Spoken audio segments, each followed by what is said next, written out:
Hey welcome back my channel. My name is Poonam Sharma और आज आपके सामने मैं लेकर आई हूँ एक बहुत ही अच्छी स्टोरी जो आज के टाइम में बहुत ही कॉमन है। आज के टाइम में नहीं, ये हमारे मम्मी के टाइम से, हमारी दादी के टाइम से शायद बहुत ही कॉमन रहती आई है।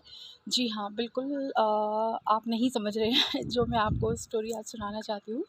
मैं आपको आज स्टोरी बताना चाहती हूँ सास बहू की कहानी। जी हाँ, सास बहू की कहानी आज मैं आपको सुनाना चाहती हूँ, जिसको हम कह सकते हैं सास बहू की हाय हाय।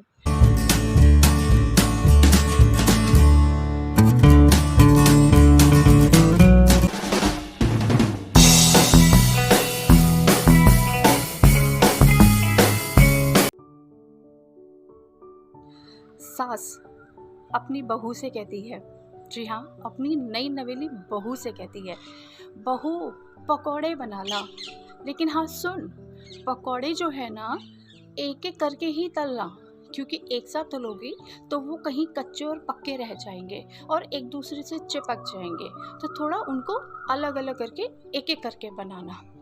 बहू ने कहा ठीक है माँ जी। और अब सास का दूसरा बार, सास ने बहू को आवाज दी, बहू सुनो। बहू आई, जी माँ जी। सास ने कहा बेटा सुनो, भिंडी धो लेना, लेकिन भिंडी एक एक करके धोना, अगर एक साथ धोओगी तो उसकी गंदगी एक दूसरे में लगी रह जाएगी, इसलिए भिंडी को एक एक करके धोना और फिर साफ टॉवल से एक एक करके उनको पोंछ लेना। बहू फिर बड़े मुंह बनाकर उसने अपनी सास को देखा, करना क्या था।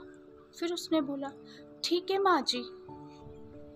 अब सास की तीसरी मनमानी, सास ने फिर बहू को आवाज दी, अरे बहू सुनो, फ्रिज में धनिया रखा है, जरा वो धनिया निकालना और उसकी एक एक पत्ती तोड़कर अच्छे से पानी में धोना, क्योंकि मिट्टी लगी रह जाती है।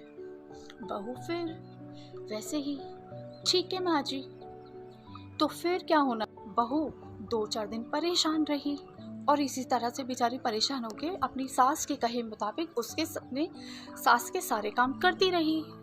फिर बहू ने सोचा ऐसे तो काम नहीं चलेगा, कुछ ना कुछ तो इसका उपाय हमें निकालना ही पड़ेगा। तो अब बहू की बारी थी। बहू ने बोला माँ जी आप जरा ये सब्जी देख लेना, मैं नहा कर आती हूँ। सास ने बोला ठीक है। अब बहू चली गई नहाने और 4 घंटे बाद जब बहू नहाकर बाथरूम से बाहर निकली, सास ने पूछा बहू बड़ा टाइम लगा दिया तुमने नहाने में, इतना टाइम थोड़ी ना लगता है। तो बहू ने जवाब दिया माँ जी आपके कहे अनुसार तो मैं वैसे ही नहा रही थी, अभी तो मैंने बाल का एक एक बाल एक एक करके धोया है, नहीं तो गंदा रह जाता, फिर आप ही कहती कि बालों में गंदगी रह जाती है, इसलिए मैंने एक एक बाल करके धोया है। तो माँ जी अभी तो मैं सिर्फ बाल ही धोकर आई हूँ और 4 घंटे लगे हैं, अभी तो मुझे नहाना बाकी है, तो मेरे 3 घंटे और लगेंगे। माँ सुन के बेहोश, सासू माँ के तो होश उड़ गए, ये मैंने क्या किया था। फिर बहू की एक और आवाज आती है, माँ जी खाना आप ही बना लो। भारतीय नारी सब पे भारी।